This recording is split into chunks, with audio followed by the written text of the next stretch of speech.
football mondial entre en scène. Du 11 juin au 19 juillet 2026, le Mexique, les États-Unis et le Canada accueillent la Coupe du Monde. Vivez l'événement comme jamais avec l'œil de Tony D sur REV Web Radio tous les jours à partir de 7h GMT.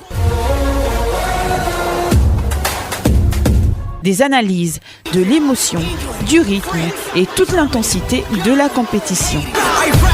REV Radio, votre ami de tous les instants.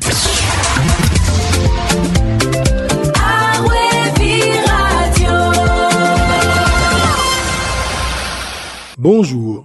Pour beaucoup, ce match de samedi soir à Miami ressemble à une parenthèse inutile, une rencontre qui compte pour du beurre après la cruelle désillusion des demi-finales. Pourtant, pour la France comme pour l'Angleterre, ce rendez-vous est tout sauf anodin. Côté français, cette affiche marque potentiellement la fin d'une ère. Pour le staff technique, c'est l'ultime occasion de valider un projet de jeu qui a brillé tout au long de ce tournoi. La quête sera double donc.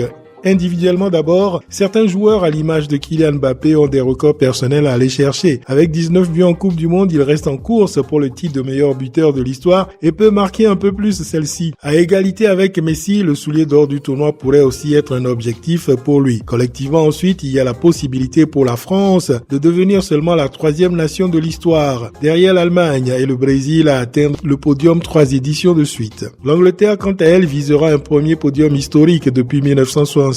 Enjeu presque viscéral donc. Les Three Lions courent après une médaille de bronze qu'ils n'ont jamais décrochée. Malgré leur participation historique, ce podium manque à leur palmarès. Une victoire ici ne consolera pas certes l'amertume de l'élimination, mais elle permettra d'offrir une sortie positive à une génération talentueuse et de clore la campagne sur une note d'honneur. Au-delà des médailles, ce match est un révélateur. Pour les deux sélections, il s'agit d'un test de caractère. Savoir se remobiliser alors que les jambes sont lourdes et les têtes encore tournées vers la finale. C'est le match qui sépare les grandes équipes des simples prétendants. Alors, non, ce ne sera pas la grande finale de dimanche. Mais samedi à Miami, la France et l'Angleterre ne joueront pas seulement pour le prestige d'une médaille de bronze. Elles joueront pour leur dignité, pour leurs supporters et pour prouver que même dans la déception, une grande nation ne renonce jamais. La quête d'un héritage, un premier podium historique et le verdict de la cohérence seront donc les moteurs de ces deux sélections. Tony D, REV Radio.